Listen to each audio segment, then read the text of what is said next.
안녕하세요. 반갑습니다. 기말고사를 준비를 해야 될 시기가 왔습니다. 며칠 전에 출석 수업 과제 그 결과가 나왔어요. 점수가 나왔거든요. 근데 저는 이제 세 과목 했었는데 세 과목이 점수가 되게 잘 주셨어요. 점수를 거의 만점을 주셨는데 이거 한번 나중에 또 리뷰를 하도록 하겠습니다. 제가 과제를 어떻게 했는지 리뷰를 할 거고요. 해당되는 과목, 해당 학과의 그 과목 수강하시는 분들한테 참고가 되겠지만은 어떻게 과제를 했는지 거기에 대해서 좀 말씀을 드리고요. 이 출석 수업 과제는 비교적 중간 과제물보다는 좀 쉬운 편이잖아요. 왜냐면 그 수업에서 어느 정도 내용을 알려주고 그리고 이제 문제도 그 안에서 나오기 때문에 비교적 어렵지 않은 그런 편입니다. 그래서 그 요구하는 그것을 잘 따르기만 하면은 웬만큼 점수는 잘 받으실 수가 있을 거예요. 잘 주실 겁니다. 여기 평가자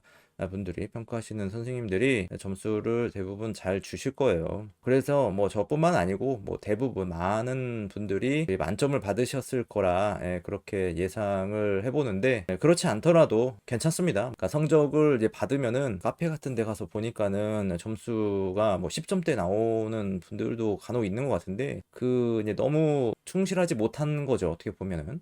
근데 이제 대부분 열심히 하신 분들은 뭐 거의 30점 가까이 20, 뭐 7점, 8점, 9점 이렇게 받으실 거예요. 그래서 뭐 1, 2점 정도는 뭐 충분히 큰 영향을 미치지 않을 수 있다. 이렇게 이제 보거든요.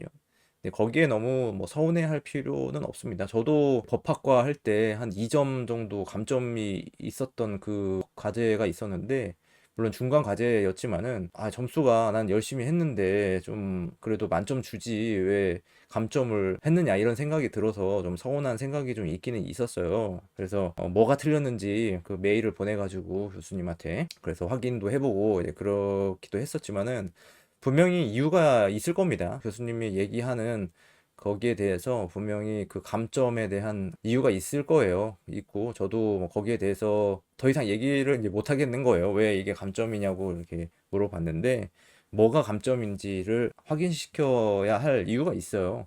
근데 이제 과목에 따라서 좀 다르지만은 옆에 눌러보면은 이렇게 이제 코멘트를 이렇게 주시거든요. 네, 모든 문제의 답을 잘 작성하셨습니다. 수고하셨습니다. 이렇게 하고. 그런데 이제 이게 이제 요거 하나만 알려드릴게요. 제가 지금 이제 보면은 약간 틀렸어요. 여기서 제가 어느 정도 뭘 참고를 할 때 그것을 그대로 따르지 않고 제가 이전 영상에서도 제가 얘기를 했듯이 내가 푼 대로 내가 그냥 주장을 한 거죠. 거기에 대해서 내가 확신이 있었기 때문에 이렇게 했다라는 것을 그대로 제출을 했는데 여기서 이제 이렇게 이제 코멘트를 달아주셔갖고 어떤 것이 답이다 이 이제 교수님이 요구하는 답이 어떤 건지를 이렇게 제시를 해줬어요. 결론적으로 얘기하자면 제가 낸 답안이 다르죠. 제가 낸 답안하고 다릅니다. 다름에도 불구하고 이렇게 만점을 주신 거예요. 근데 뭐 크게 큰 틀에서 벗어나지는 않은 거죠. 그러니까 내가 스스로 하려고 했었던 거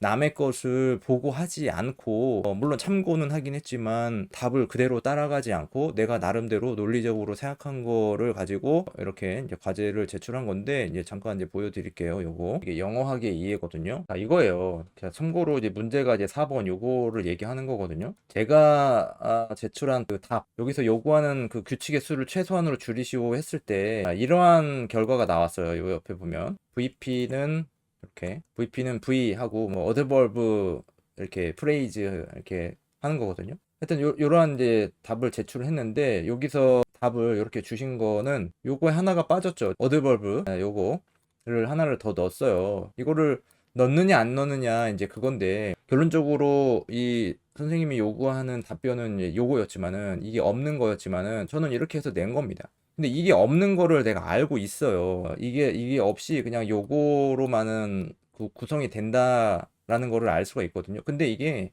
이론적으로는 뭐 이게 있어도 되고 없어도 되고 그런 거기 때문에 뭐 크게 넓게 보자면은 뭐 굳이 틀렸다고 얘기할 수 없는 거거든요. 여기서 뭐 정답은 이렇습니다라고 얘기할 수 있지만 제가 낸 답안이 틀렸다 이렇게 얘기할 수는 없는 거예요. 그래서 그 이야기 논리적으로 나름대로 이렇게 설명을 제가 했기 때문에 틀렸다고 볼 수가 없는 겁니다. 교수자 입장에서는 이론적으로 어떻게 이제 정리되어 있는 그대로를 이렇게 따르려고 한 거고, 이게 차이가 좀 있는 거죠. 자, 그럼에도 이제 불구하고 이렇게 30점을 주신다는 거예요.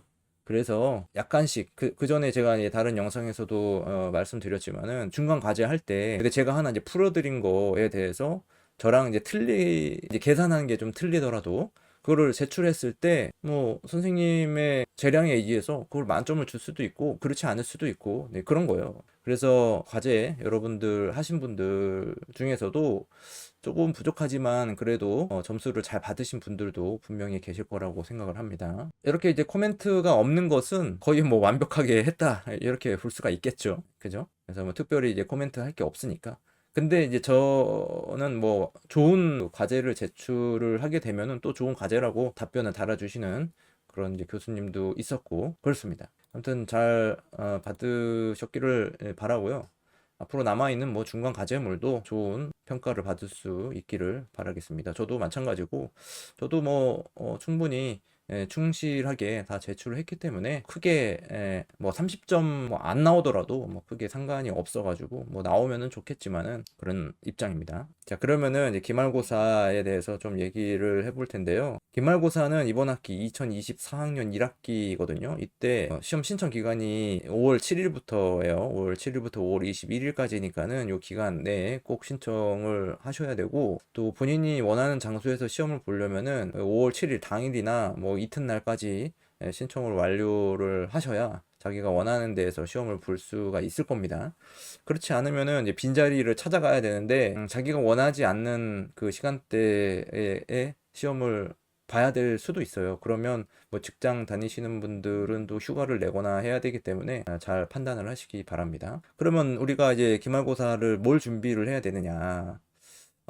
사실 여러 가지 그 방법이 있어요. 근데 예전에도 한번 말씀드렸지만은 이 기말고사는 뭡니까? 객관식 시험이잖아요.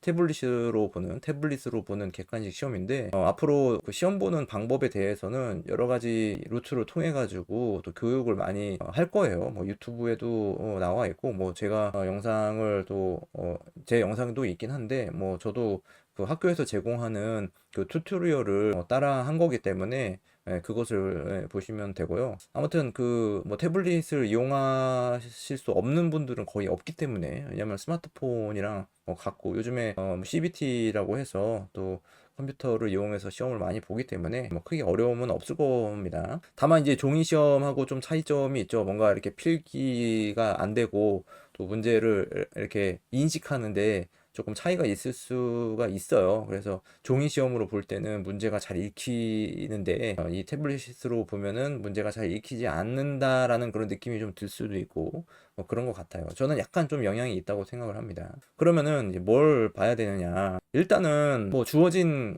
것을 잘 활용을 해야 되겠죠. 주어진 거라면은 뭐 교재가 있을 것이고 멀티미디어 강의가 있고 또 뭐 기출 문제 같은 것도 있는데, 글쎄요, 저는 뭐 기출 문제는 최근에 보지를 않습니다. 기출 문제가 뭐 안 봐도 크게 점수에 영향을 미치지 않는다고 생각해요. 기출 문제는. 근데 기출 문제를 뭐 풀어보는 거는 뭐 연습 삼아서 해볼 만 하기도 합니다만은, 그 교재에 있는 또는 워크북에 있는 그 연습 문제 있잖아요. 그것을 반복적으로 풀어보는 것만으로도 충분한 것 같아요. 저는 그렇습니다. 기출 문제를 2019년도부터 그 이후로는 나오지 않았기 때문에 거의 기출 문제 보지 않았습니다. 그래서 이제 이 객관식 시험은 말하자면 어떻게 보면은 정량 평가잖아요. 정량 평가. 지식의 양을 이제 평가를 하는 거예요. 가르치려고 하는 그 교육, 학습의 내용을 얼마만큼 알고 있느냐. 예, 그거거든요. 그러면은 수반돼야 될 거는 뭐냐면은 학습자는 이 내용을 암기 내지 뭐 숙지 이런 것이 반드시 이제 필요하다고 봐야 되겠죠. 정의를 물어보는 문제가 많이 나올 거예요. 그쵸?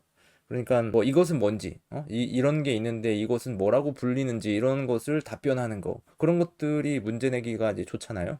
실제로 문제를 만들어 보면은 뭐 어떤 문제가 나올 수 있을지 그것을 또 예상할 수가 있는데, 거기까지는 굉장히 그 디테일한 학습입니다. 문제까지 만들어서 연습해 볼 정도면은 굉장히 공부량이 많다라고 볼 수가 있어요.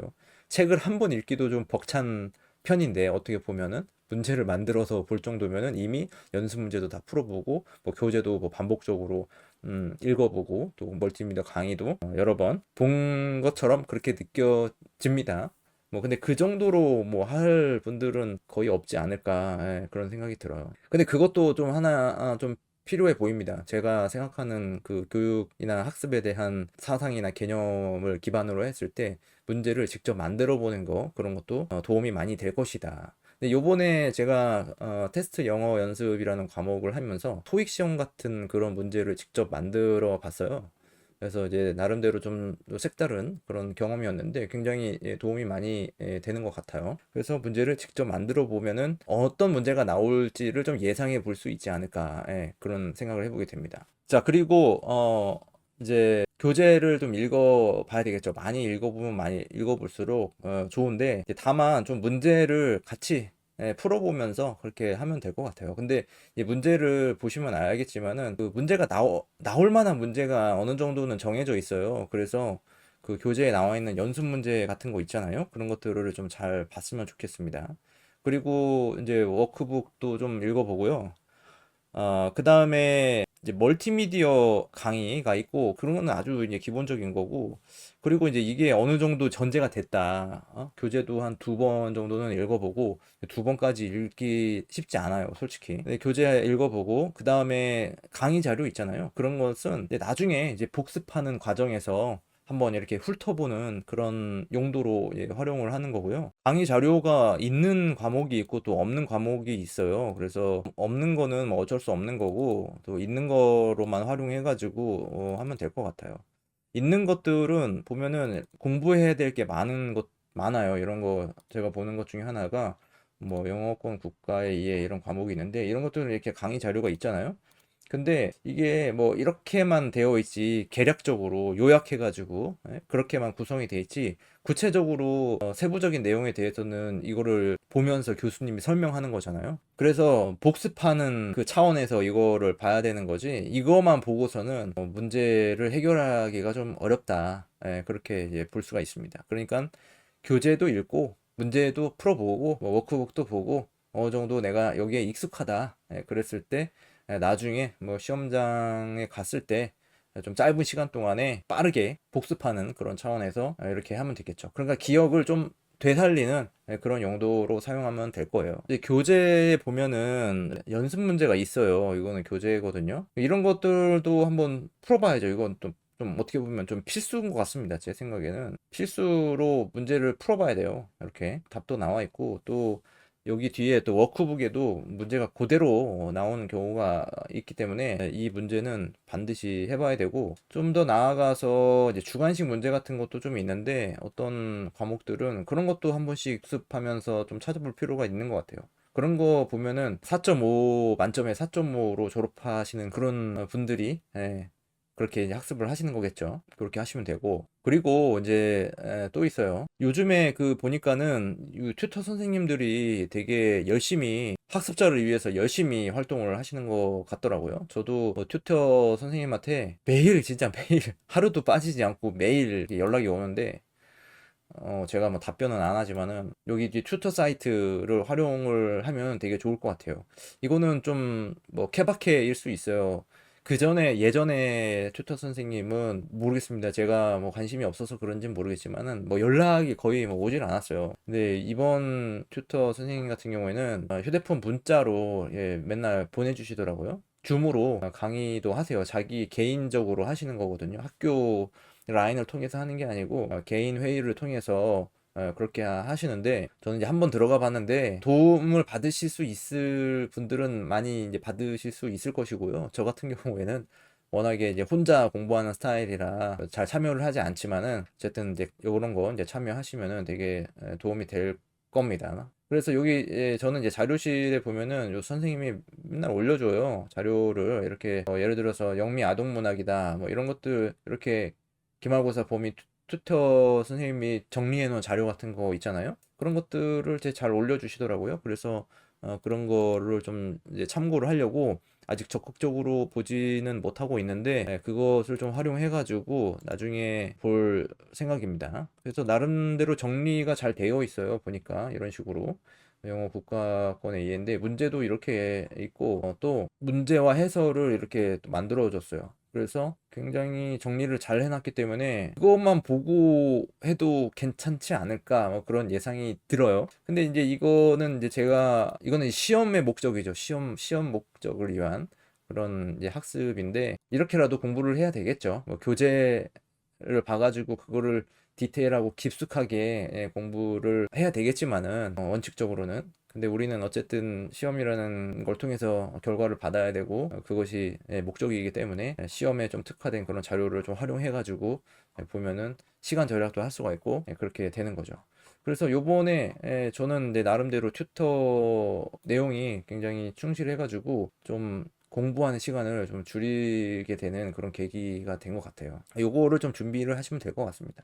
이렇게 하시고 그런데 이제 튜터 선생님은 그 방송대 그 출신은 아니잖아요. 방송대 출신은 아니고 뭐 저는 이제 방송대 그 학사 과정을 이제 다 경험을 해본 입장이고 이분은 그렇지는 않고 여기 이제 다른 학교 출신이에요. 근데 제가 이렇게 생각을 해보면 튜터 선생님들은 목적이 그거죠. 교수의 목적을 가지고 있는 거겠죠. 그래서 이런 이제 활동이 그 점수가 될 거예요. 말하자면 뭐 인턴 같은 뭐 그런 개념이지 않을까 그런 생각이 들거든요. 예전에 여기 이제 교수 그 프로필을 보면은 뭐 튜터 이런 것도 했었다 막 그런 얘기들이 있어요. 그래서 혹시 뭐 이런 데 이제 관심이 있으신 분들은 튜터 활동 이런 것도 좀 알아보시면 좋을 것 같거든요. 이것도 공지사항에서 그 튜터 뭐지 뭐 이런 거가 있는 것 같아서 그런 거를 잘 유심히 보면은 되겠습니다. 아무튼 그래서 이제 기말고사가 거의 한 2달 정도 남아 있는 것 같거든요. 그래서 좀 계획을 잘 세워가지고 보통 6과목을 하니까 8주잖아요. 그죠? 8주 정도 남아 있는데 최소한 일주일에 한 과목 정도는 이제 완성을 짓고 나머지 2주 동안에 좀 분배해가지고 공부를 하고 마지막에는 또 뭐 빠르게 이렇게 워크북 위주나 연습 문제 위주로 그렇게 학습을 한다든지 그런 식으로 좀 계획을 세워보시기를 바랍니다. 자, 그래서 여기까지 말씀드릴게요. 오늘은 여기까지 말씀드리고 뭐 질문하실 거 궁금하신 거 있으시면은 언제든지 질문 주시기 바랍니다. 고맙습니다.